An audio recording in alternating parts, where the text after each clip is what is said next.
to get this cracking. All right, welcome to the Rashawn Franklin podcast, episode, I think 18, maybe, 18, 17. I'm your host, Rashawn Franklin, and we've got Emmette. and Keith and Emmette back on. What's up, y'all? What's good, yeah? Not too bad, man. Disappointing Sunday, but we move on. Yeah. I'm gonna do a quick. You go cry in the car yesterday? Hey, raise your hand if your team won yesterday. Hell no. If you listen on audio, I have my hand up. Keith had his hand up. Oh yeah, Keith has his hand up too. Yeah. The Ravens won, the Bears Yeah, won. do you have your hand up? You better enjoy this Monday. You're gonna have a lot of Mondays with your hand down. That's a fact. Better enjoy this. Yeah, so let's get into it, man. The NFC champs lost to a team that's young and up and coming. I would really like the Cardinals and what they look like holistically, like offense and defense. They have a lot going for them. But they went into Candlestick and beat the Niners. I'm gonna let you talk, Em. Like, what happened? But before I let you do that, Jimmy Garoppolo had a chance at the end To win the game. To win the game and put a stamp on the season. Like we're doing this again, and he couldn't do it. And he underthrew Kendrick Bourne in the end zone. Yes, I remember. And then went on to get us off the field and fall down. So that's boy, that one. But I can't put it 100% on Jimmy. That was like bad from. That one was hopefully that was an aberration and we could get back. I mean, I know we were injured. There's no Debo, no Ayuk. Mm-hmm. We basically have 3 healthy receivers on the 53-man roster at present, and we were starting our third-string center. All that said, we still should have won that game. Yeah. Given the injuries and all, we were the better team. I didn't like the plan that Saleh or Kyle Shanahan came up with. Special teams was bad. I can't believe they blocked the punt. They made one shift. Yeah. They made one shift and then blocked the punt. That was ugly. That one was a bad performance. Jimmy didn't play well at all, even though if you look at his stat line, you go 2 touchdowns, 0. You go, oh, he played all right. And then you actually watch the game, and then you see he didn't convert any third downs. He was horrible in the red zone. He was like panicky in the pocket. I don't know if you guys saw the play where he did like a pirouette in the and then landed and ran into one of the guys. Yeah. Yeah, I don't know what he had going on. Maybe it's a lack of preseason. I don't know. You're just coming to your senses, B. I'm trying to tell you he ain't it. He threw into triple coverage yesterday and threw an interception, but he got called back too. He's good for one of those a game. That's the one head scratcher a game. I was hoping he would cut that down to one every 4 games instead of one every game. He seems to be the same guy from last year. I don't see any growth. Maybe this is his ceiling. Maybe he's just this is what he is. But I think it's partially not all his fault because he doesn't fit Kyle Shanahan's system. And Kyle Shanahan in what way? Jimmy wants to get in shotgun, single back, not a lot of motions, a lot of quick throws, screens. Short and intermediate. He doesn't want to get under center and play action, turn his back to the defense, get under center, motion the fullback out wide, send him back into the backfield, then got a jet sweep motion. That's a lot of mental stuff you're responsible for. Mm-hmm. And he just wants to play quick, get the ball out quick, easy decisions. I would argue that most quarterbacks now want to play like that, though. So maybe it's Kyle that needs to adjust to him. And we'll talk about how Bruce Arians didn't want to adjust to Tom Brady and how that looked terrible. But go ahead. Yeah, that a lot of the same thing. These guys want to force this. Kyle wants to run his system. It's his baby. Right. He did it for Jimmy when Jimmy looked good those first 5 games in San Francisco because he did just that. He said, you just got here last week. I can't run my system. I'll have to run what you like to run, what you're used to running in New England. He did it, and the guy had a lot of success. Then Kyle goes, I got a full offseason. You're going to run my system now. Or you're going to learn how, or I'm going to find somebody that can run my system how I want it run. And it's not a good fit for either one of them. And then Saleh's performance, I don't know how you let one receiver beat you. They have one playmaker. They have one player, DeAndre Hopkins, and you let him catch 14 passes. So eventually he switched. So sometimes when the other corner is getting beat so bad, they'll put Richard Sherman on the other side. They did that in Seattle, and they did that here. They put him on DeAndre Hopkins' side. The issue with this defense, if you don't have a ferocious front four, if your front four isn't creating havoc, it can get beat really easily. So losing Buckner, you saw the effects early. And if that's the case the entire season, y'all don't have a good enough offense to make up that gap. You become a mediocre team. So this is concerning. That one doesn't – the Buckner loss is a bit concerning. I'm less concerned because Kyler Murray, even with Buckner, we couldn't figure out how to keep him contained in the pocket. But he didn't have a great game, and they still beat y'all. No, he didn't play well. He scrambled all over the place. Like he did do that. You have 2 things you have to do to beat them: double D-hop and contain Murray. Slide Murray and keep him in the pocket. And their offense was outside of that. Their offense was non-existent. Besides Murray scrambles and throwing it to D-hop, they had no other function in working offense.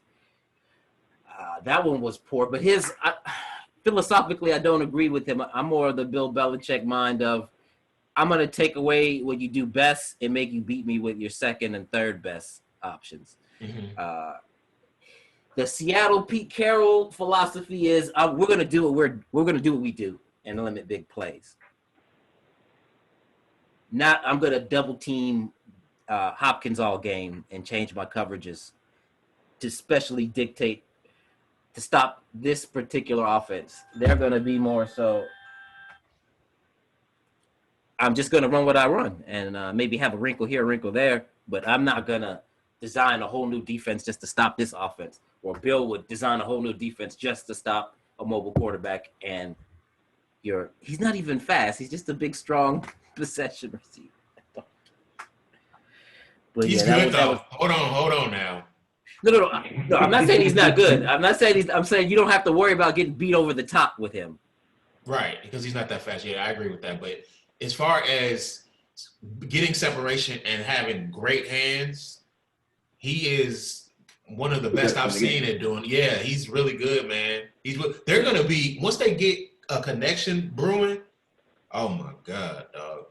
This is 14 receptions. That's not a connection. This is going to be no, I'm saying, like, you can see some mental lapses. They're not on the complete same page. Same page at times.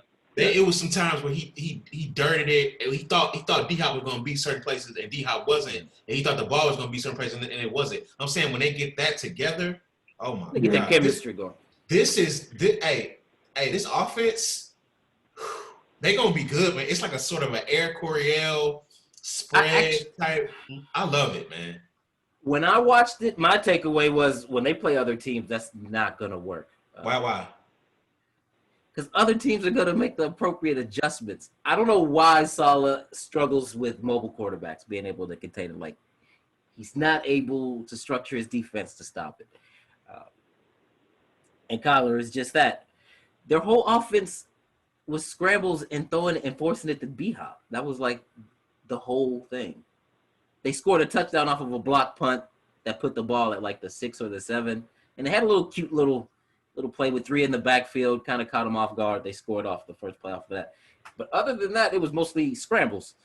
I don't believe next week a team is going to let Kyler Murray scramble for 90-some-odd yards and throw 18 targets to B-Hop, of which 14 will be completed. I don't see that formula being repeatable over week to week. I do. I mean, that's what the Texans did.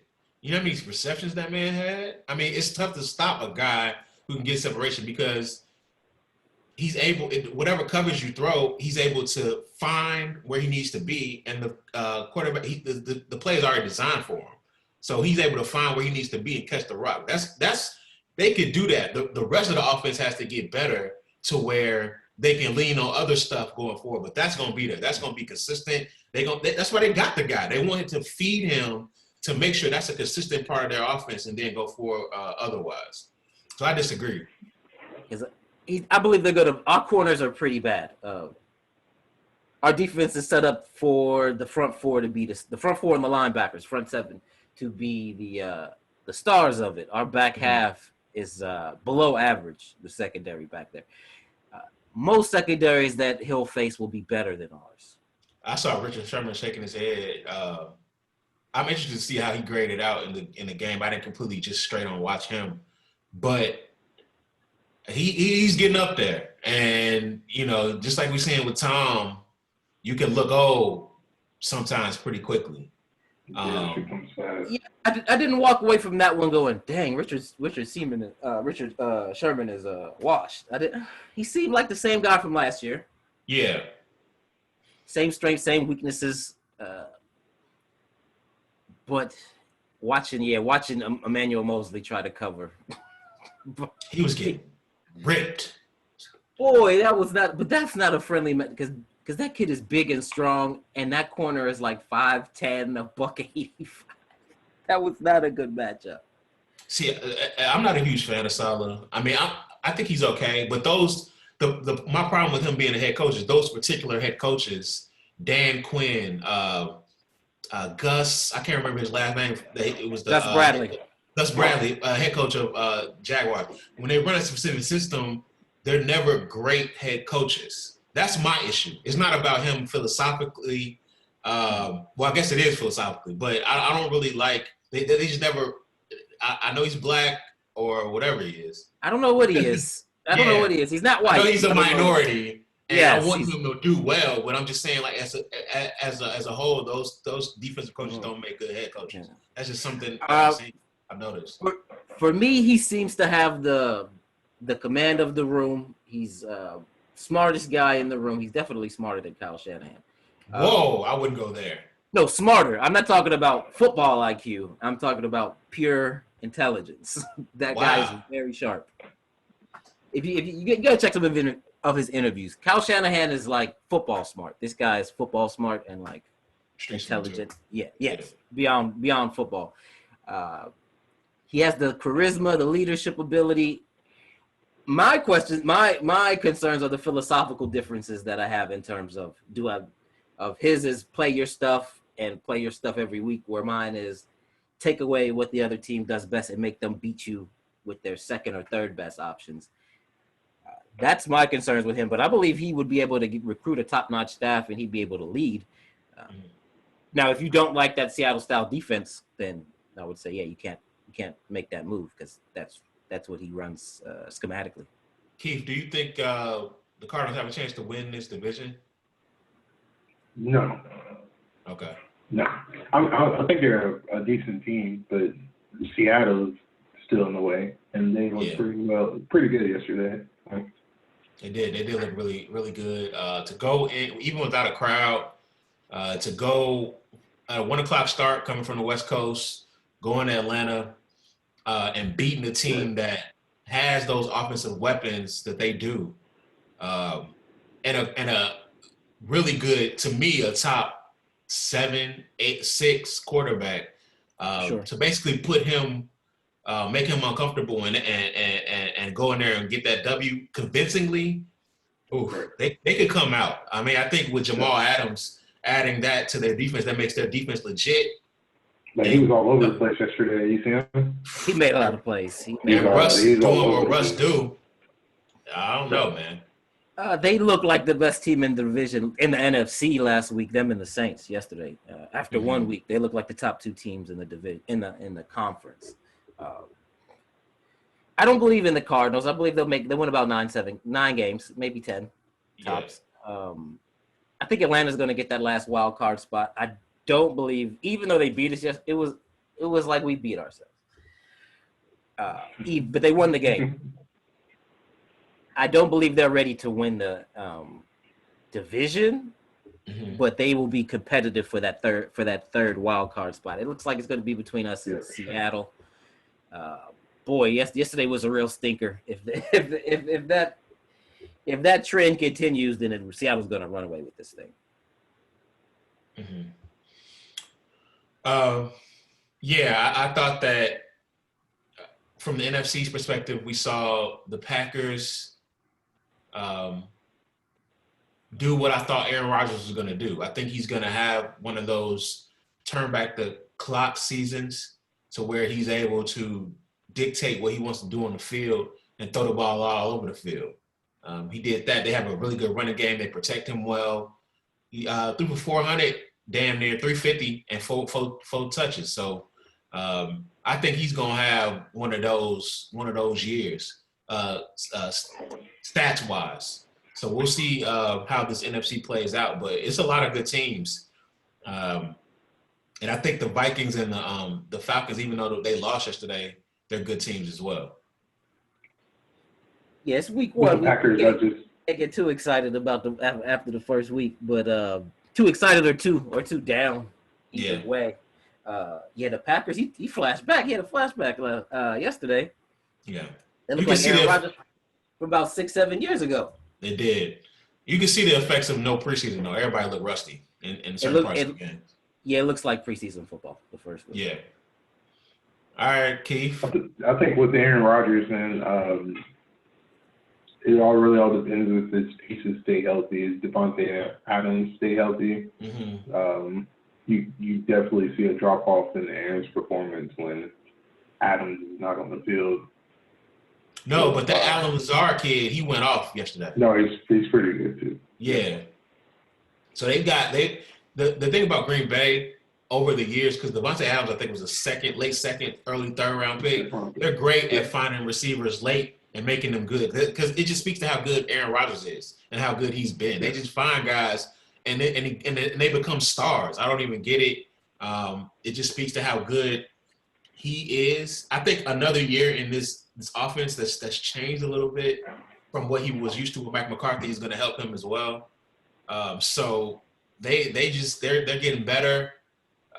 He's getting more comfortable. The defense is still really good. I love Mike Pettin. I love how he's able to confuse other opposing quarterbacks. Every week he's just good at that. And I mean, like I say, I think they could go far because they have a lot of they got a lot of positives on both sides of the football. I agree. Yeah. All right, Keith. Y'all got to win, man. Oh yeah, I mean, a dub against the Browns is expected. Most of the time. It goes without saying. I think the Browns are a decent team, though. I really like their pass rush. I really like their running back tandem. If they offensively, it's like the culture was anything close to decent. The game would have been more competitive yesterday. It may be Baker's time to. Baker's time might be good, man. Yeah, he might need a change of scenery. Yeah. As far as the Ravens already? concerned, I didn't like that kid that much anyway. I think you guys liked him a lot more. I didn't see it with him. Well, he had a lot of success in his rookie year. And he's had, 4 offensive coordinators in 3 years or something like that? That's kind of ridiculous. Well, 2.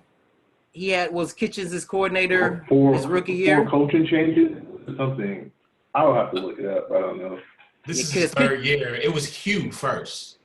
It was Hugh and then like Kitchens midstream when they Hugh was calling the offense.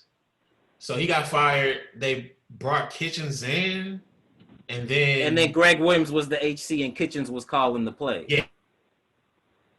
And then Kitchens got the head. I don't know why they thought whatever. But the Kitchens got the HC job, so then he got the same system. I'm sure Kitchens implemented the same system in the offseason.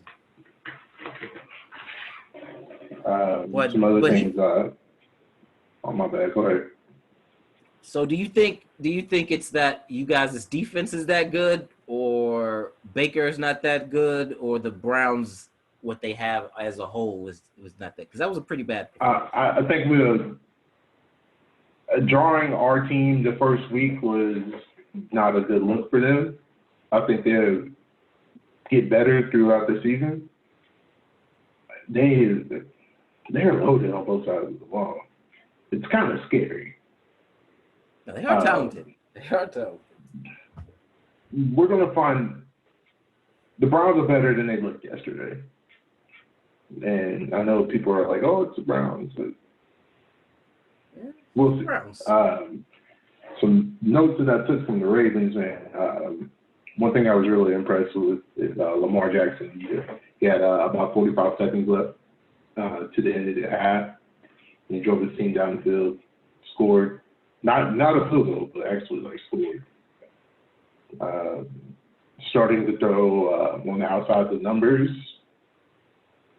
a lot more. J.K. Dobbins. He's going to be the real. 2 touchdowns. Yeah, he's going to be nice. Yeah. You see no drop off from last year. They just kept going. Yeah.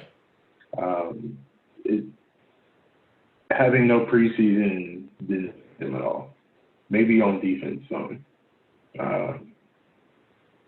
The weakness we should have on defense that people can have huge rushing days with us still. And if the Browns weren't just the Browns, you would have been able to see that yesterday. So you think the Browns are going to have a decent season going forward, and you guys were just far superior? If they can get out of their own way,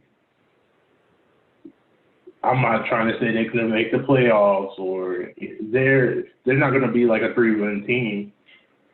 No, I don't think that bad. I don't think they can get 8 or 9 wins for sure. Even get 10, maybe. No, they're It's not. all fast, I know. I can't see 10 wins. I think their ceiling is about 9 wins. Okay, so they got talent everywhere. What's going on? Like, they've got OBJ, Jarvis Landry. They got a decent offensive line. They got a really good defensive line. Two good tight ends. 2 good tight ends, 2 good running backs, and there's a disconnect. They should have only scored 6 points yesterday. Like, I don't care how good the defense is. The offense, they've got enough talent on order to do something. Yeah. Score more than 2 field. That's nuts. With the pieces they have, they should be a top 10 offense. What's the disconnect though? Is what I'm because this is another offensive coach, so it might be just Baker. I mean that's what it sounds like. It sounds like it's a Baker issue, commanding that off. But when I watch him, I don't see like. But terrible. That's what you get when you have a walk-on starting for you at quarterback. Oh, you just think he's not that talented? He's not that good. He went to a great system in college. That kid's the hit maker. Lincoln Riley, he'll make me look good. He'll make me look good out there, man. Lincoln but Kyler Murphy's different though. Kyler Murphy's the real though. No, Kyler Murphy was legit talent matched with good coaching, and you see how it translated. But when I watched those two, I thought Kyler was clearly better than Baker Mayfield in the same system in Oklahoma. Yeah. I can't remember back that far to Baker's college tape, but yeah, he's way more talented than him. And you can see that like now he was playing out. But I didn't think Baker was a bum. And for him, go ahead. Because I remember telling you about that class. I didn't like any of them. You did say the kid Darnold, the kid Allen, or Baker. I was like, I don't think any of them are that good. No, Allen looks like he could be all right, though. Allen looks like he could be all right. I told you, man. He was the one. No. When I watched that crew, I thought they all could be okay. I didn't say that they were all going to be stars. I said they all could be okay. But I knew Josh Allen because he had size, strength, arm talent, and he's just good. I just saw somebody that could be a top 15, top 10 quarterback watching him. And then Lamar was in that class too, so it's not completely terrible. Oh yeah, I forgot about Lamar in the back half. I was talking more so about the top headliners. Yeah, the headliners. Josh Allen, I could see it. Like with him, I'm like, I don't believe in him, but I see what y'all see. Like, but with Baker and Darnold, I was like, huh? Mm-hmm. Darnold's still throwing into triple coverage like he's a rookie or something. That's he playing looks like average he's doing 2.0, man. a lot of work. Yeah. He needs a lot of work. It's ugly for them. And Le'Veon Bell's hurt now. They're gonna be bad. That is a 4-win team. It looks like it's not good. You think they go win one every 4 weeks? They should. They still have NFL talent. So do they have an NFL head coach? Do they have a starting NFL quarterback? Do they have? Adam Gase is still living off Peyton Manning's name, man. Peyton been retired 5 years, dog. And he owed Peyton like kickback. He owed him a commission on like half his salary. Yes. All his career earnings half should go to Peyton Manning, dog. How you go to one spot, stink it up, and then go get a job in the same division and stink it up again? He stuck it. No, okay, so and then he had that 1 year with Jay Cutler. We thought Jay was actually Well, he fooled y'all when he was calling plays for Jay. We was like, no, don't leave. We actually hooping. And then he left, and everything else went back to normal. But then it all fell apart. Yeah. So with Peyton, and then Jay, the reclamation project with Jay, he didn't ingratiated himself with the NFL. I don't know with these owners. So he's gonna keep getting. Well, I think this might be the last time he gets a job. This has to be it. He'll be an OC after this. He'll be an OC. I wouldn't even. Yuck. I wouldn't even. Don't even. Yuck. You don't even want him calling your plays? Because ain't he calling them right now? Go home. But being a head he calling them Miami and he calling them now. So I'm cool, dog. You can go home. You didn't stole the money. He might be better if you take all the head coaching responsibilities off his plate and you say all you do is calling plays, bro. Nah, fuck that. Nah. He might be decent if he do that, but head coaching? Oh no. He's not a head coach. He's made that clear to you guys twice. He's begging y'all like stop hiring me for these HC jobs, but the owners won't listen. You remember him with that opening press conference with his eyes and shit? Like, this is the guy that you sat down across from with these fucking eyes and said, listen, you look crazy, but I'm going to make you the head coach of my football team? What's up with these owners? Like, that's the problem I have with the NFL, bro. There are, if I don't really like Saleh, these owners don't know football how other people do. They see, you got to look at a resume to hire a head coach. You just not hiring somebody because they're a minority? That's nuts. Eric Bieniemy should not have a head coach. He should have a head coaching job, and Adam Gase should be at the fucking crib. That shit is ugly. It's disgusting. Enemy should have one and Saleh both to me. That's disgusting. Both deserve shots at a like because when the kid that got the Browns job, Saleh and him matched up in the playoffs, and it did not go well for that kid. It did not go well for that play caller. And that's Baker's play caller. I don't like that. I watched Minnesota last year. I wasn't all that impressed with what they were offensively. And is he even running? But he got the job. So, no, Kirk Cousins did what Kirk Cousins looked really, really good last year. He really did. Eric Bieniemy's about to go back to back. I think that is an easy decision. He's just black. They just. If Eric Bieniemy was white, was a white OC calling them plays last year, he'd be a head coach right now. Absolutely. There's no question about that. There's no doubts in my mind. If Saleh was a white man, he'd probably be a head coach too, because he did lead. That defense was special last year, and he was the face of it. So if he was a white man, he would have had a head job. What do you think prevents just front offices from hiring black head coaches? Do you think it's surely because they're black? Because most of the league is black. So you're going to have a lot of minorities who study the game or who play the game and eventually become coaches or staff on teams and eventually, rise their way through the ranks to become, offensive coordinators, defensive coordinators, head coaches, even GMs. Like, is it surely because they're black? Or is there like a cultural difference? Or what do you think prevents minorities from having a decent position on different things?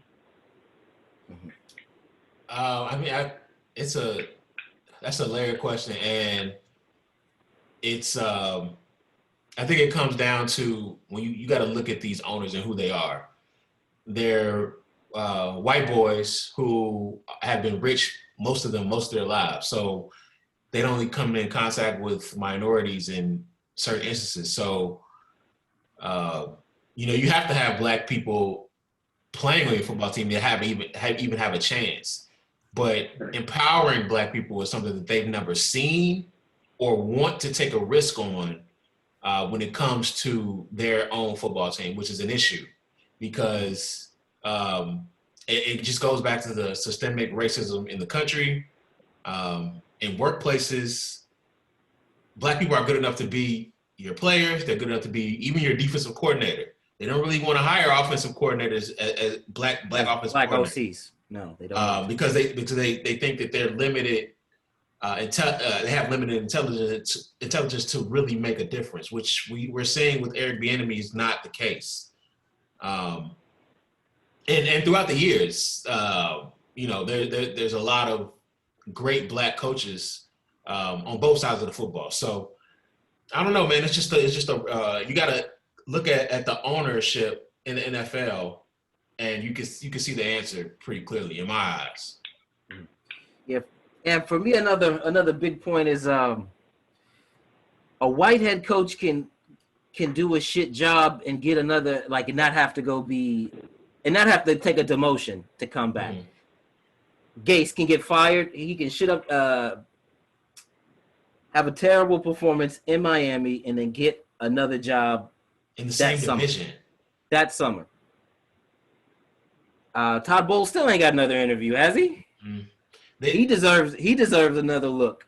They can fail up. That's the issue. They got Arizona's coach. He got fired from Texas A&M. He was about to have to be an offensive coordinator on the college ranks, and then he looks into an NFL head coaching job. When would a black head coach get fired in the Big the Big 12 now? Yeah, Big 12, Texas Tech. Yeah. Get fired from the Big 12, never have a winning season with Patrick Mahomes as his quarterback, as the offensive coordinator, and then get a head coaching job following that. Yeah, it's nuts. The only other head coach I can think of that got fired and got another look was Hugh Jackson. Yeah, Hugh. That's it. Lovey went to the Super Bowl, NFC Championship games, and once he got fired, he had to go to college to get a job. Yeah. Lovey, he went to Tampa. He was there after the Bears. They gave him one season and fired him. They gave him once fired him and made Dirk Cutter his offensive coordinator, the head coach. So another thing about it is that there's a cultural difference between black people and white people. So it's tough for us to operate the same. So if you're the owner, you're going to hire somebody that you're comfortable with. So it's tough for us to navigate the same spaces as them too.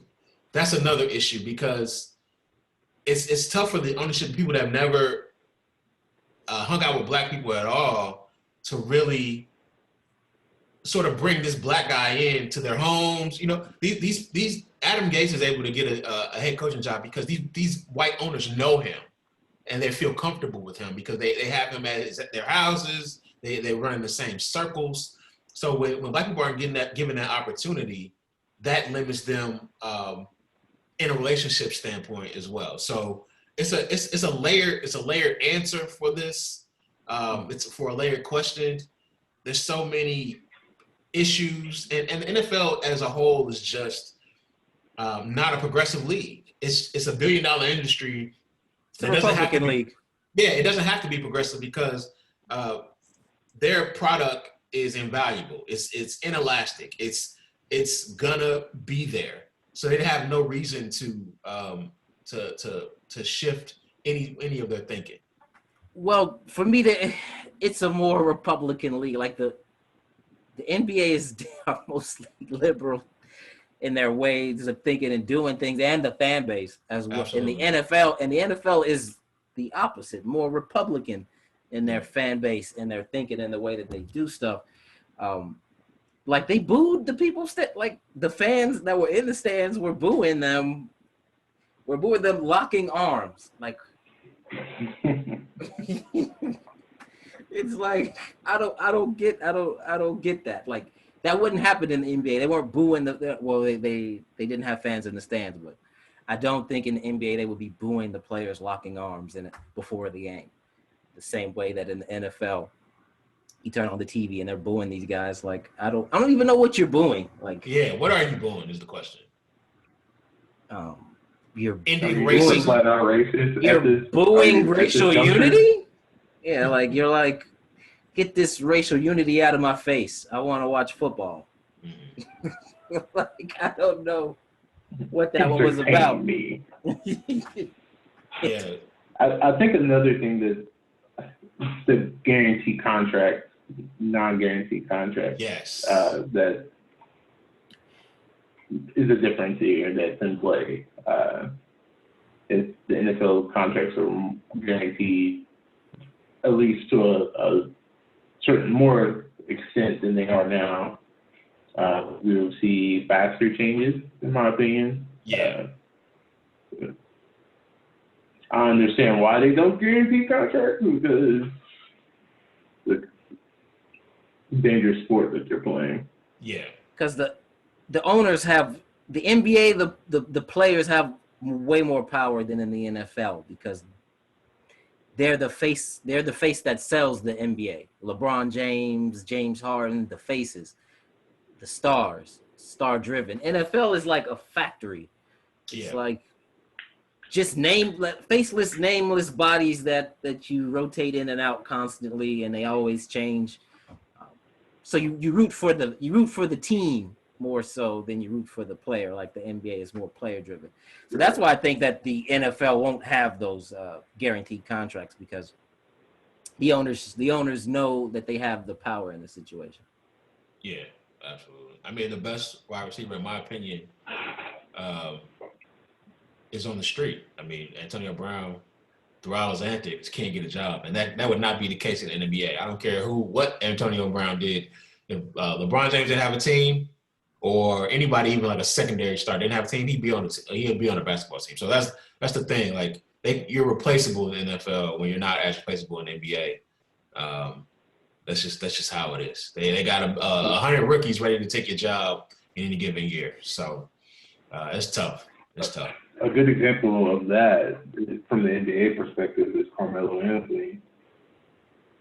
What you mean? He, as far as being on the street, basically, not being on the team and coming back. But even though Carmelo didn't have the character issues, but just the fact that he was still talented and was sitting at home and had a significant impact on the playoff scene once he got a job. Yeah, but with Melo, he was more so his level of play was at question. People weren't sure if he could still be effective anymore. Nobody is questioning whether Antonio Brown can lace up and cook guys. They just don't want any parts of him simply because of all of the baggage that comes along with him. Nobody's doubting if he plays, he'll be a top 3 receiver.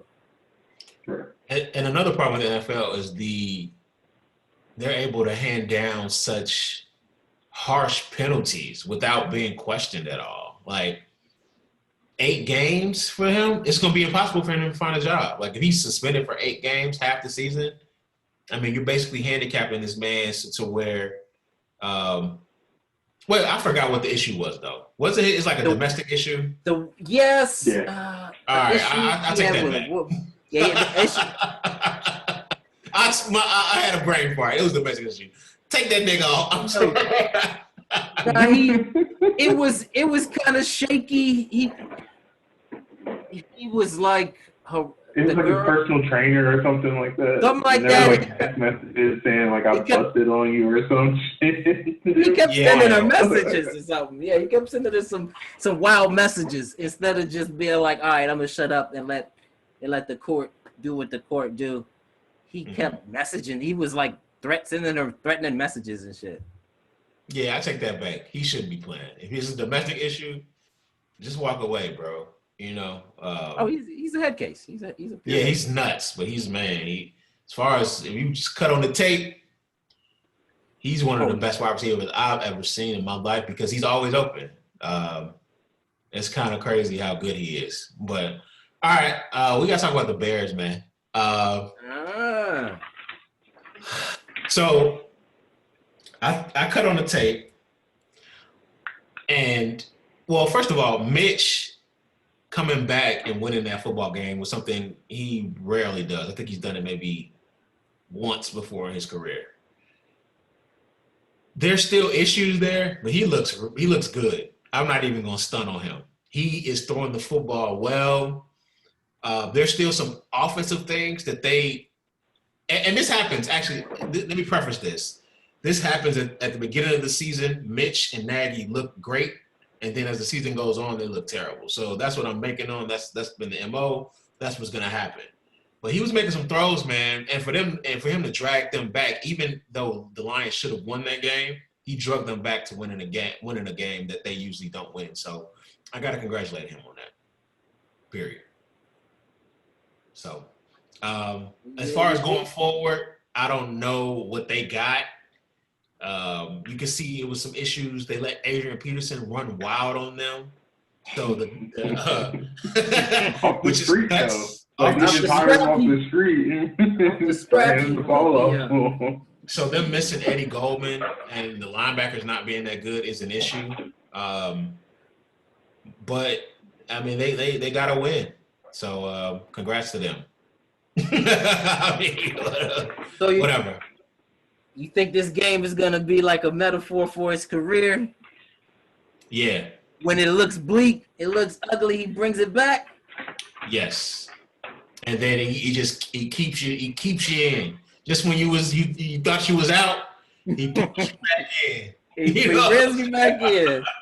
It gets you hoping again. Yeah, but I know better. I know better. He did make some throws though. He looks like he's gotten a tad bit better. I'll say that. But as far as sustaining this, no way. We have no. I hope that Bears fans do not get their hopes up. We should have lost the game. The rookie running back dropped the ball in the end zone. Yeah. That was ball game right there. But yeah, sometimes you win some, sometimes you lose some like that. I mean, it's a game of inches, but I mean, we should have lost. I mean, honestly, but to drag them back, we were down 23-6 in the third quarter. To drag them be in a position to win. Yeah, that's tough to do. That's tough to do. And so, yeah. Is this going to be Matt Stafford's last year in Detroit? Where did it go? If it is, I'd take him. I'd give it a bag for that kid. Yeah, I'd take him. Matt Stafford's a top. Him and Dak Prescott are sort of in the same tier to me. Maybe like a Dak Prescott to me. I said in the same tier. I didn't pick one. I think they're about 9, 10, 11 as far as quarterbacks. So you got to pay them. That's what I'm saying. When you have those guys, it sucks because they're 9, 10, 11, but you got to pay them. And I kind of want to go back to. I disagree with that one, but yeah. Yeah. Well, okay. And so to win a Super Bowl, I looked at both of you guys as teams. It's tough to win a Super Bowl with the offensive style you guys are playing. It's just really hard. Like there's no with running sluggish offense. I mean, I know Lamar can make all the throws. Jimmy makes good throws, but you got to have a certain caliber quarterback that is going to take the top off and even throw the football to win a Super Bowl. And you can just tell when watching certain offenses that they don't have enough to win a Super Bowl. That's just my opinion. I'm not even trying to throw shade, whatever. I mean, I know this is y'all teams. That's just how I feel. That's just what I've seen. It's just really tough to win Super Bowls when you got offenses like that. So even with Kyle Shanahan, but it was different in Atlanta. But weapons. Yeah, weapons, and he was throwing that shit. But when you don't have weapons, and you gotta like find different ways, and it's like a sluggish, grinded offense. It's tough, man. It's tough well, for Kyle, I don't believe he trusts Jimmy Garoppolo. That's painfully obvious. He doesn't trust that guy. So that's why he calls the game the way he calls the game. But I do disagree. I believe you could take about average quarterback, solid, decent one, and then if you surround him with a loaded roster, you can get to the Super Bowl or win the Super Bowl. And I also do believe you can't win it. But go ahead. Nick Foles won the Super Bowl. Man. And he can't even beat out Mitchell Trubisky. And he won the Super Bowl. That's an aberration. Those are aberrations. Dog, it happens once. It happened once every 10 years. It happens. So congratulations to Nick Foles. But even then, they had a really good offense that year. Really good. How many cap-killing franchise quarterbacks have won the Super Bowl? Oh, I don't have a list in front of me, dog. But Tom Brady, Peyton Manning, like. You have to be a Hall of Fame quarterback. Patrick Mahomes, he's in that tier. Dak Prescott is not a Hall of Fame quarterback. You really can't say Pat's in that tier until you win the championship, killing the cap. You're right. I feel you.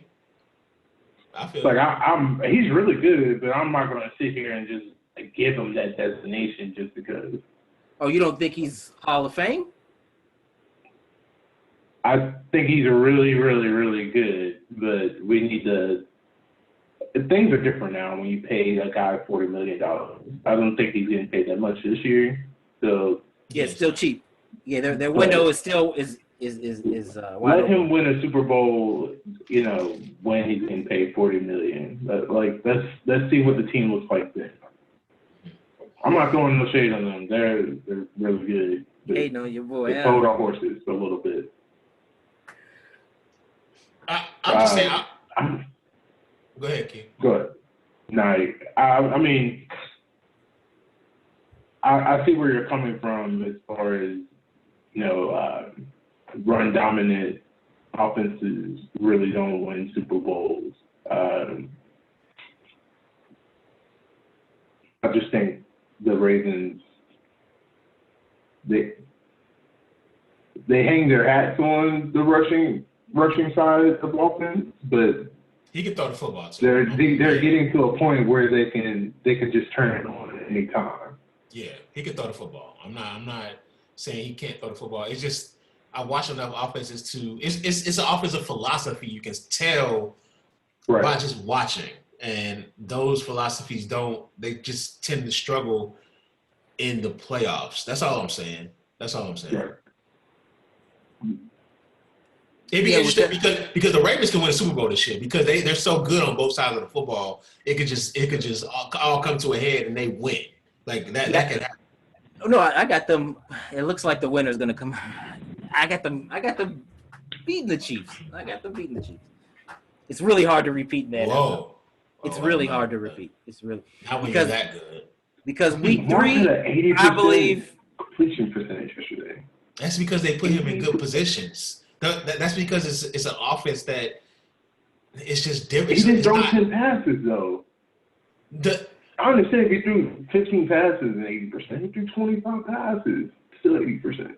I guarantee the Super Bowl champ comes from a top 8 quarterback. If you that is a pass first guy, it's either going to be Matt Ryan, Aaron Rodgers, Patrick Mahomes. Those guys that can throw the football and win you a championship. That I guarantee, if it's not Lamar Jackson, it's gonna be one of those guys. It's just tough to win as a sluggish running team. I'm just telling you. I know y'all don't want to hear it. No. Because this is what happens, bro. I disagree with your phrasing of the yes, it's difficult to win as a sluggish run team. It's not difficult to win as an elite running team. No. I'm not saying I'm saying a sluggish offense or who could grinding run offense, in which pass. is well, like 3 yards in the cloud of dust. But I know pass as well.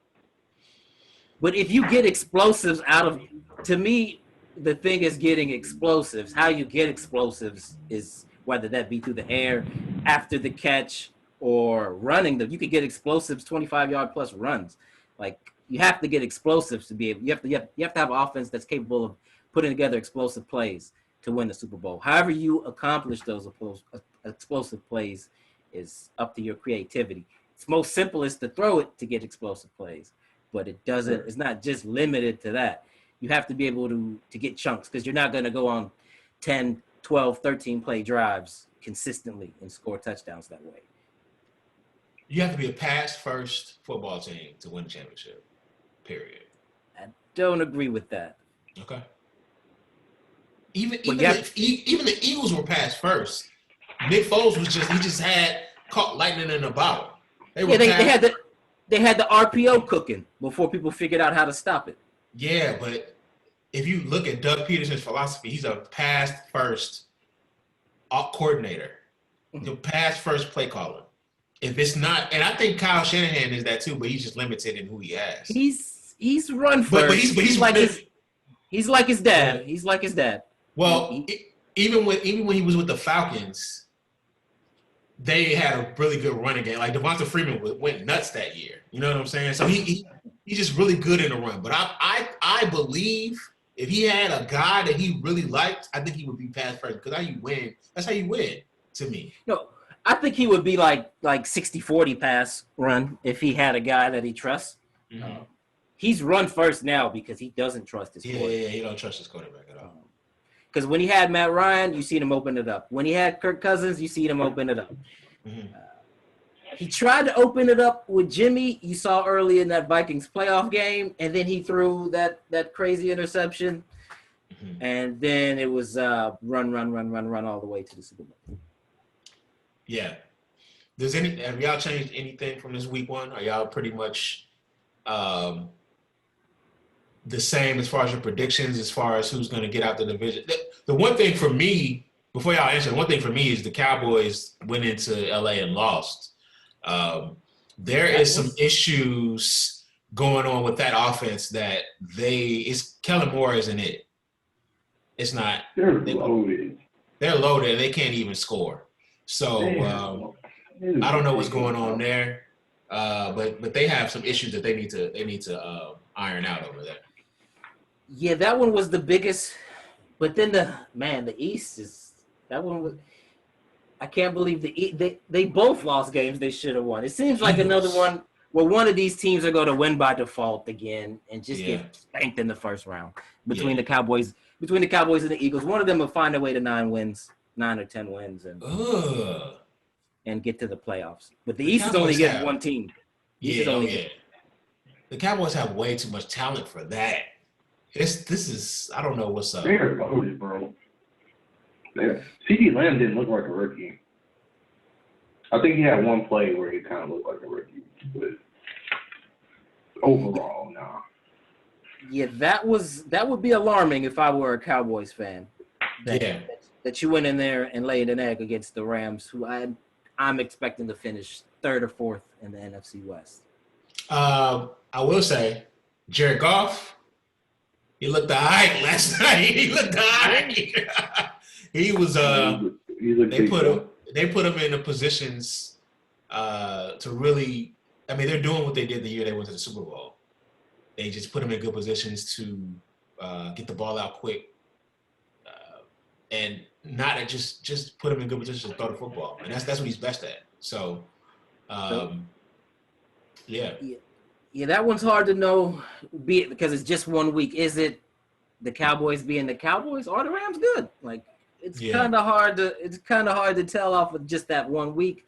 I don't know which one it is. Is it more the Cowboys will be a disappointment as they typically are? Everybody thinks they're going to win 12, 13 games, and they are about 8-8, 9-7. Or is it that the Rams are actually figured it out? Yeah. So we'll see. But all your predictions still hold true after week one? Yeah. For the most part. Yeah, I'm not jumping ship on anything. Seattle, my NFC, it's looking like Seattle's gonna win the NFC West. Yeah, they might. So They might win the NFC. Yeah, I might swap it to I'll reserve, but I'm a little on the fence about having Seattle be the winner and San Fran wild card spot. I think y'all are in some trouble. Just off what I saw today, watching y'all, it could go south. You could not south. Y'all are too good to be a bad team. No, you could be mediocre though. You could be. It's 9-7. You can be 9-7. Easy. Yes, I can see. No, I can see it breaking that way.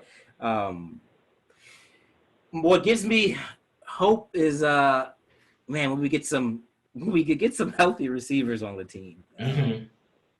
Because before training camp even starts, you lose your top receiver, Deebo Samuels, goes down. Your third receiver, who you had big plans for, in Jalen Hurd, a third-round pick the previous year, tears his ACL. Yeah. Then your rookie first-round pick, who you moved up to get, pulls his hamstring in training camp. So now your fourth receiver, Kendrick Bourne, is your number one. Mm-hmm. And now your fifth and sixth receivers are your 2 and 3. So that's an ugly spot to be in. Mm-hmm. We kind of look how we looked before we got Emmanuel Sanders last year at the deadline. Young receivers trying to figure it out.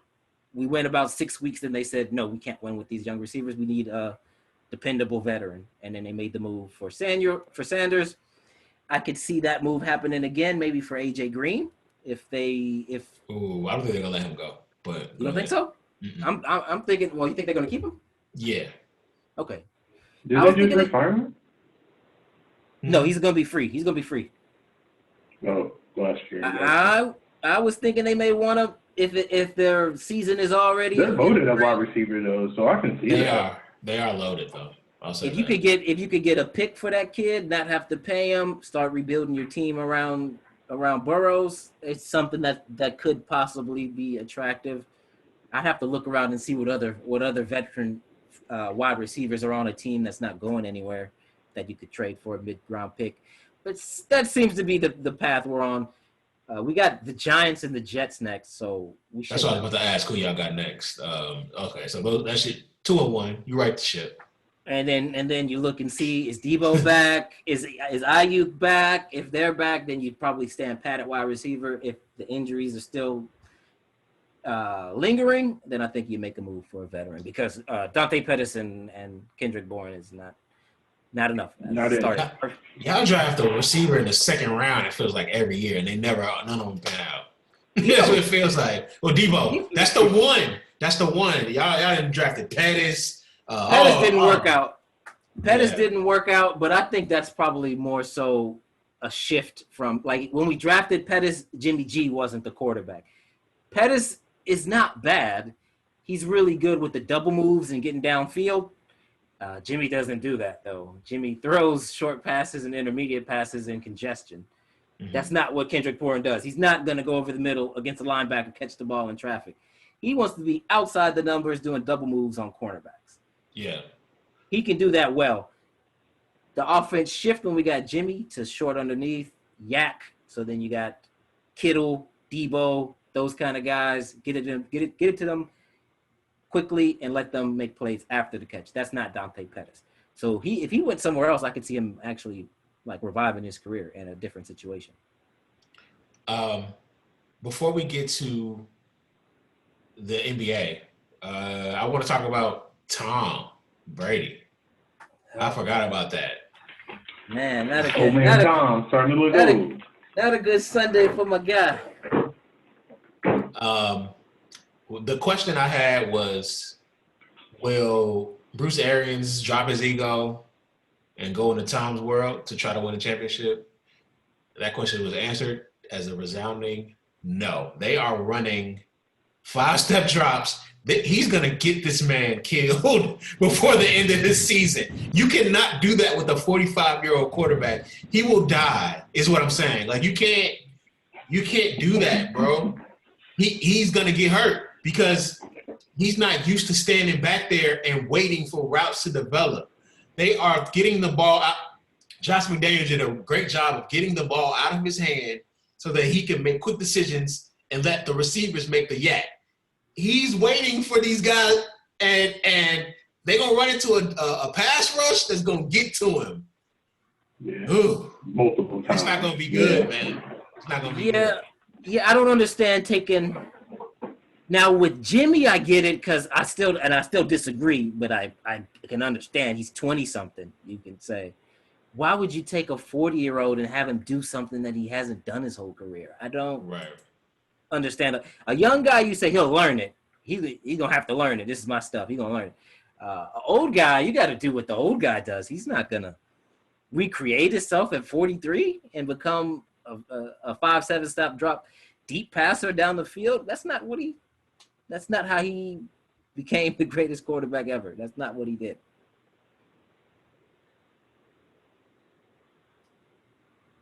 Right, yeah. So, Tom, I actually don't, when I watched him, I didn't think that he was washed.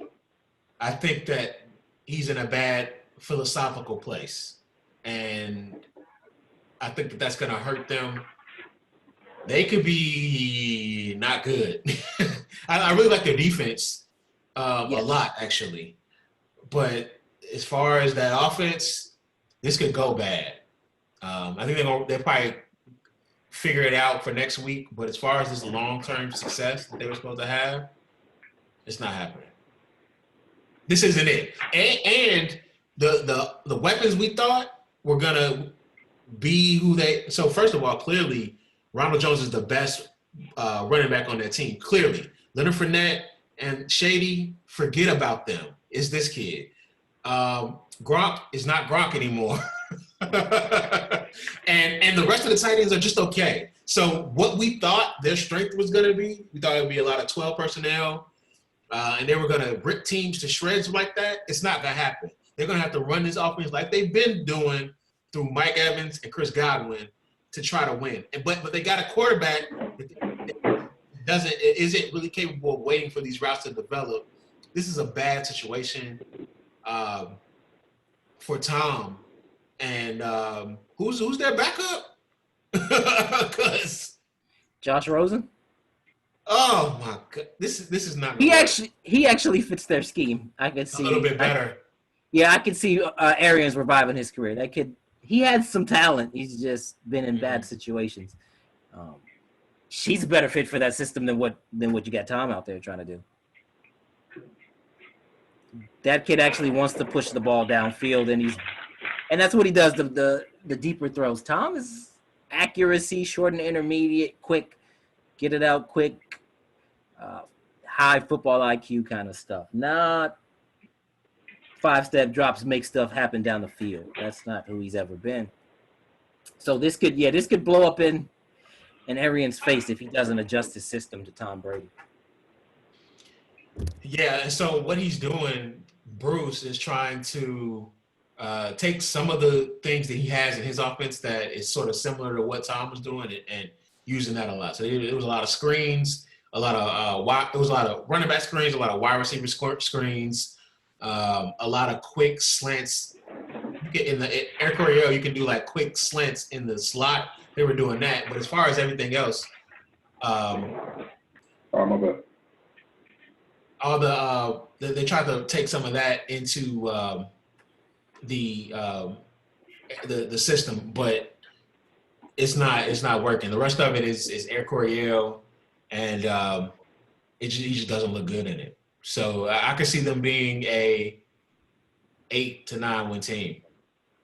So yeah, they seem where they could either explode and be like 12 to 13 wins, or they just are mediocre, struggling to find their way.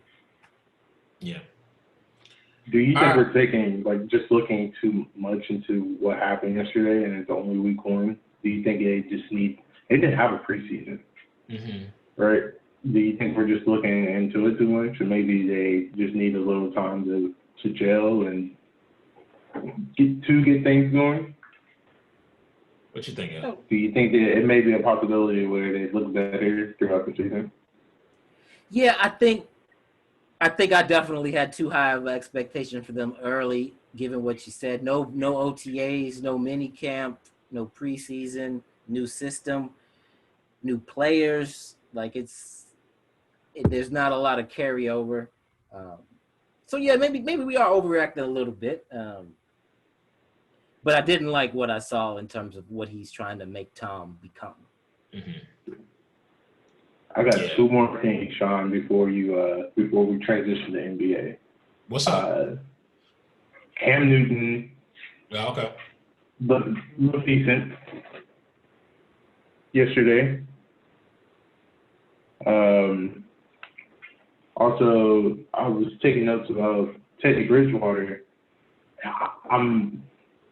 Before I say this, I'm not saying that he's going to become this person, but he looked a lot like the person he studied under last year. Drew Brees. Just in his movement, a little bit. If you go back, I'm not trying to say he's going to become that person, but you can tell that he took a lot from his game in the 1 year he was there, or in the time he was there. That's all I'm saying. No, that's actually a fair comparison because their careers were actually kind of similar. Drew was an early second round pick, and San Diego things didn't exactly go as well. He gets injured, tears up his shoulder. They draft Phillip Rivers, and then now he has to go to Miami. He was supposed to go to Miami. That fell through. Ended up going to New Orleans and reinvented his career. Same kind of thing with like a late round, first round pick. Had some up and downs early in his career. Got injured, and now he has another opportunity to start here in Carolina. So I'm talking about mechanic-wise. He looked similar to Drew. Yeah, they're both. Neither one of them are uber talented guys. They're technicians. So no, that's a fair point. I don't blow that. I wouldn't bet on him becoming Drew Brees, but I see your point. No, I'm not either. Yeah, they fought and almost won that game though too. So. And it's maybe because I watched both games back to back. Mm-hmm. I watched Drew, then I watched the Carolina game, and that's when I saw the comparison. But I'm glad things are working out for him there, for sure. Yeah, and as far as Cam, they did do some running with him, which I didn't anticipate because if they're going to do that the entire season, he's not going to make it through. I don't think that should be part of his game a lot. And I think he's a good enough passer for them not to put him in those situations, but they did. And maybe he wants to prove that he can still do that, but he's just too injury prone for me to be like, okay, we're going to run you this season because it's going to be tough. I mean, he's got bum shoulder. He's got lower leg injuries. It's just tough for him to make it through a season if he's going to continue to do that. Yeah, I felt like that was what they were going to do. I thought they might possibly even do a little more quarterbacking by committee. They seem to be not in that direction. But I thought if you're going to sign Cam, there's no way you're not going to have quarterback-driven runs in your system. It doesn't make sense to sign him if you're not going to do that. I would limit it to the red zone. I wouldn't use it between the 20s. I would save him for the red zone, and that's when I would use those quarterback run packages. Mm-hmm. And I didn't watch the whole game, but I noticed they did that a lot in the red zone. I don't know if they were running him between the 20s. Yeah. Because he's not that great of a passer where you can say, okay, we're just going to turn you into a pocket passer, and we're not going to use your running element at all. I think he is. I don't believe you win many games like that. I think he's a good passer, a great passer. You don't become MVP if you're not a great passer. I know he had the running capability as well in that season that he was using. But the reason why he kept defenses off balance was that he was able to pinpoint, throw the football in that Earnhardt Perkins scheme. He was just great at it. So I think that Cam is a better passer than people give him credit for, and I wouldn't run him crazy like they seem like they're about to do. But it worked. I mean, it was the Dolphins. You can get away with it. They're terrible. And when do we see Tua? I think if they continue to lose, we might see him by week 4, 5. I would say that would give about. Depends on how many games they win in the first 5. Mm-hmm. If they're 2-3, Fitzpatrick will start week 6. If they're 1-4, probably see Tua. How many rushing attempts did Cam have yesterday? Do you know offhand? Good question. I think it was about maybe 8. That's not bad. That's too many. That's too many. I think it was about 8. 8 hits a game? Non-drop back hits? He's got a bump shoulder and leg injuries. It's just 16. He can't do that. I don't think. And I wouldn't even put him in that position. But I mean, he had a basic. Go ahead. I was gonna say I would half that. With the rushing attempts that he had, I would half it. Mm-hmm. Well, and he had a whole year off last year, so maybe he's back. Maybe his body is but he's I think he's 31. And shit, and I'm 31, and I ain't trying to take 2 hits right now. That's a fact. His demeanor's different too, though. Mm-hmm. They almost got to a fight. Did you see that? I didn't watch. I didn't catch that part. Yeah, they had to. Julian Edelman had to. Cam they had to separate him. He was going at the defense, yelling at him and shit. So I mean, he hungry. I'll say that he's hungry. So we'll see how that translates. Man, it's Bill Tom on the decline. Bill on the decline. Oh! Oh no! Here we go. Damn, man. If we just would have signed Tom Brady, we wouldn't be talking none of this shit. Damn. Uh-oh, Bill, I'm the man. I'm about to take this nigga off the scratch. Doing commercials now. You see Bill in commercials? Hey, he broke up with his ex. And now now all he do is talk about how great his new boo is. Cam is the greatest, the hardest work, all that. We go see. All right. Yeah. So this last thing, NBA. We got another game 7. The Clippers were up 20 points and midway through the third quarter and lost by 13. They go through some spells where it's very, very tough for them to score. Besides Kawhi ISOs. Besides Kawhi ISOs, and Lou Williams has become the thing about Mike Malone. He's good at finding the weakness in the defense of the other team and attacking them and winning 3 straight games. Like he's just good at doing that. Are y'all concerned that they could drop Game 7, the Clippers? I wouldn't say concerned. I would say pleased with the idea. Yes, I believe. I think the Clippers are going to lose in Game 7. Wow, really? He just wants them to lose so they don't play the Lakers. No. Sean. No. This series and the series prior, I don't fear the Clippers anymore. After watching, they should have lost to the Mavericks if everybody didn't get hurt. Yeah. And now here they are, up 3-1 and about to go home on the brink of elimination. The Clippers do not scare me at all. The Nuggets are more of a wild card than the Clippers to me at this juncture. But I still don't fear the Nuggets either. But when you're up 3-1 and to find yourself in a Game 7, that is some sticky situation to be in. You feeling bad about yourself. Terrible. The other team has all the momentum. They just beat you 2 times in a row, and now here we go for Game 7. I don't like where the Clippers are, where their head is at. And the Nuggets have been in a Game 7 before. And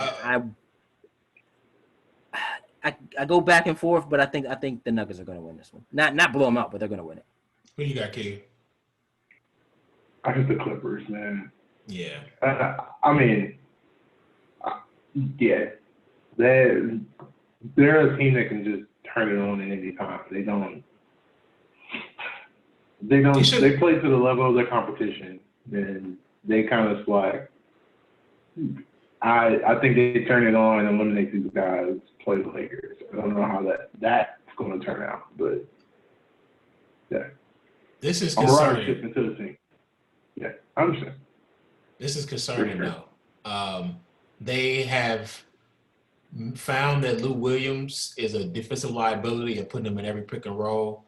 That's how they won. I mean, they played defense and found their weakness on the opposite end and was just able to score at will. So do you take Lou out? But that's the thing. When you They take him can't out, score. they struggle to score. So it's like, what do they do? Damned if you do, damned if you don't. I can see Jokic going nuts in Game 7, and if that's the case, and they beat them, like for me, the Clippers, they don't have that killer instinct. When you have young teams, young talented teams, and you get up on them, you have to go ahead and crush them, crush their spirit, crush their confidence, let them know, dang, maybe next year. They let the Nuggets think next year we could beat these guys. Now you gotta put your. They didn't do it with the Mavs either. You gotta with young teams. You gotta let them know early. If the Nuggets do advance, I think that's a tough matchup for you guys. That's another 5-game sweep if it's the Nuggets. I could see that. I really like Jokic, man. I think that this team has the capability going forward. I knew that they were going to win a championship eventually, just because of how they're shaped and the amount of talent they have is so young. They're both 23, 24. I think Jokic might be 25 now. But he's just a low. They got a great coach. You're not scared of them at all if they advance? This year, no. Maybe next year it's a different conversation, but yeah, right here, right now in this bubble, absolutely not. Joker cannot guard AD. Yeah, that's going to be tough for him. AD can guard that kid. Murray. It's going to be tough, though. Murray, we got a couple guys we can put on Murray, and then they don't have like another third explore. I think we would wrap them up easily. Yeah, probably. Who's going to guard LeBron? They don't have a matchup. Oh, Grant, Jeremy Grant has been locking guys up. He ain't gonna lock LeBron up, but he has been playing well defensively.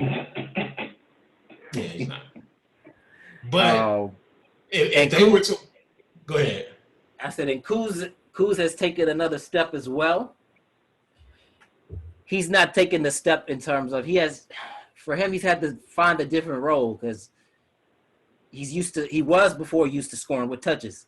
I come down, I get the ball almost every time, and I get to decide when I'm going to shoot or not shoot. I'm not playing off of LeBron and AD and when do I cut, when do I screen, when do I move here, when do I do this. He's figuring that out. That's a process, and he's also taking a step as a defender. And then Rondo hopped in the time machine. I didn't anticipate that happening. He's getting those Jason Kidd triple doubles nearly every night, like 11, 10, and 8, some type of joints. If they lose to the Nuggets, how do they sell themselves as a whole going forward? They can't lose because if you lose to this team in the second round, you can't really sell this tandem going forward. I don't know how you sell. We can't even get to the Western Conference Finals against a young team and beat a young team, and we're up in these games. We were up 3-1. They've got to win Game 7, and I think that they will. If Kawhi is going to have to just have one of those nights and drag them. It was on the platter. It's on a platter for you to stick with your prediction of no Lakers Clippers. It's on the platter, but I don't think it's. You don't want to take it though. No. Mm-mm. If it happens, What do you then think I'll say I'm happens? right. What do you think happens to the Rockets going forward? Oh, Blow it up. Blow it up. Blow it up. Fire Daryl Morey. Blow that thing up, man. They have no draft picks. oh. I don't know who you could find to trade for. Like, how can you rebuild? So you just get draft picks you just get capital for your players, or what? You can't trade anybody besides James, or you could trade EJ. You could trade Eric Gordon. You could. I don't know who would take on Russ's deal. And why was LeBron trying to prove that Russ is a scrub? What was that about? I have no idea. Did was trying to dog Did Russ say something? Like, did I miss some kind of beef?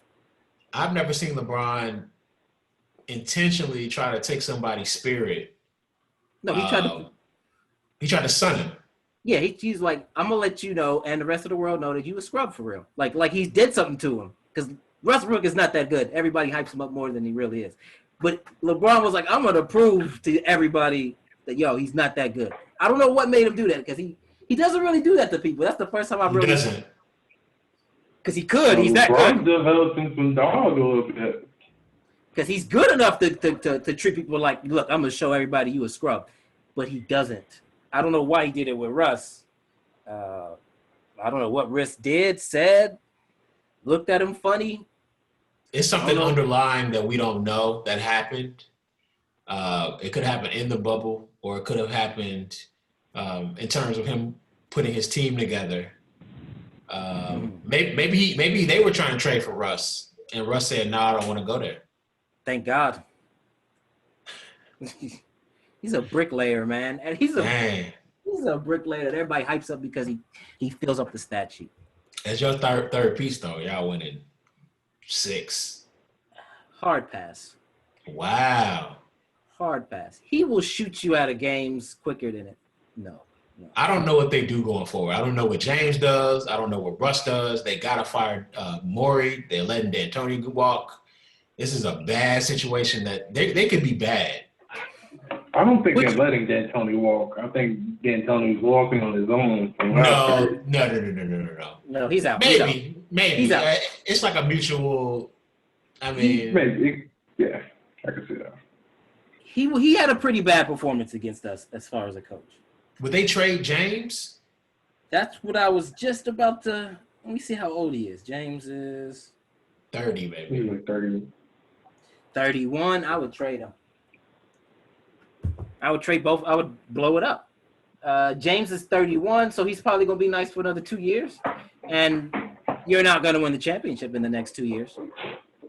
We'll talk about, like, James Harden landing spot. But that's – dang, I would hate to see that because he's really good. I would blow it up because you could get a good return on James. Yeah, you could. I don't know who would take Russ. I don't know who would take that. You want to give up the bag for James? Oh, I would give up everybody we have for James Harden. I don't care who you want on our roster. But I was thinking the Warriors. You think everybody's going to the Warriors? I was thinking going to the Warriors. Everybody going to the Warriors. I don't like him with the Warriors. The fit's concerning, but they would be. I actually think that would make them. I don't like that. Yeah, I don't like that mixture. Defensively, but James is a better defender than he gets credit for. But as a super 6-man or something like that, I don't know. He ain't gonna be no super 6-man nowhere. Yeah, well, he don't have a choice. They're gonna have to ship him. Yeah, I would move him and then see what I could get for Russ. See what I could get for Gordon. And try this thing in the NBA. It's so hard unless you can trade for superstars, sign a superstar. You kind of have to long game it and get lottery picks and hope you hit on one or two. Yeah. So there's a lot of actually superstars that are up for grabs that can be had. Feels like, because if they had fired Daryl Morey, which I'm not completely sure they're going to do, but I think that they might have to. He's Teflon status for some reason. I don't know. Yeah. In the NBA circles, he's like a god. He sucks to me. Like, he sucks to me. I'm gonna say everybody hypes him up. He sucks to me. Yeah. So I don't know. I'm interested to see how they do go forward because they got to move. Those are tough contracts to move. James is less tough than Russ, obviously. So Russ could end up just being on Houston without James on a bad team. Like that could just be how that goes. So do the Raptors look at one of these guys? That's interesting because they are a superstar away. I could see James. I can't see the Raptors looking at my Russ. only thing is why. So when Kawhi was there, he wanted the Raptors to trade for either Paul George or Jimmy, I think. Why do that now for James Harden? Because they realize they can't. And James is on a different tier than Paul George. Like James is tier 1, top 5 players in the world. Paul George is probably somewhere in the teens. As you say that, I think that they're going to try to retool first before trading James. If they're gonna fire Moore, they're gonna fire Moore, and then they're gonna try to retool for a second. If that doesn't work, then they're gonna ship James. So one more season. One more season. Retool how? I don't know. I mean, they don't have a salary. I mean, they don't have the salary in the salary cap to find people. I know. A lot of their players, nobody wants to give draft capital for. I mean, they're in a sticky situation. I know. And James, every time he has somebody that's good, he wants to ship them away. So, but this time he can't do that because we realize we're not that good if we trade for any guys you want, we're not that good.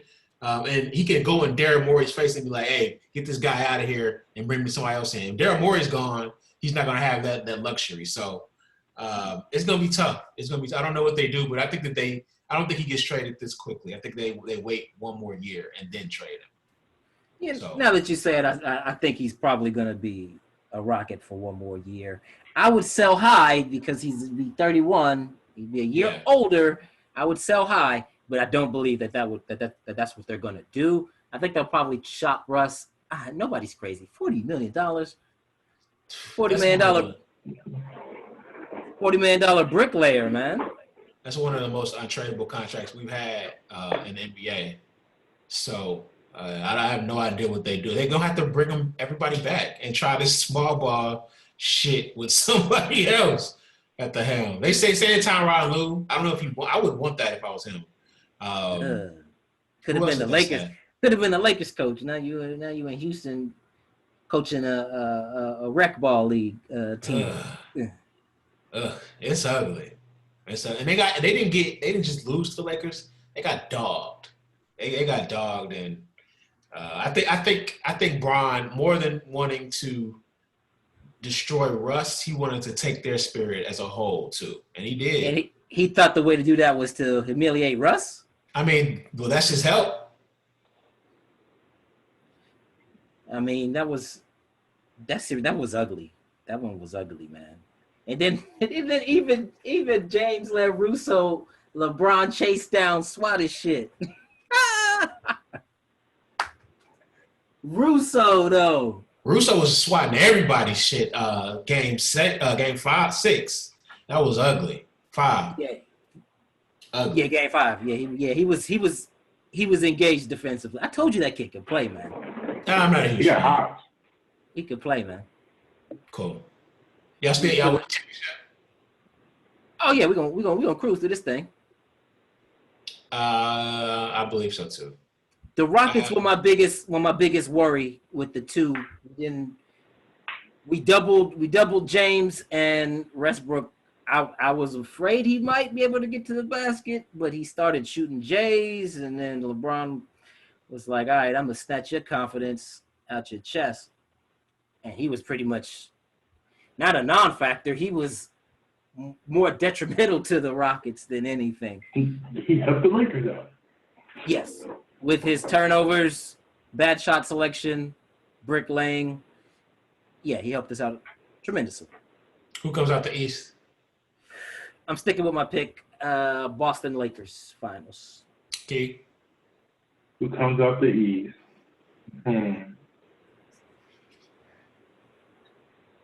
Man, I want Miami to come out the East. Me too. Woo-wee.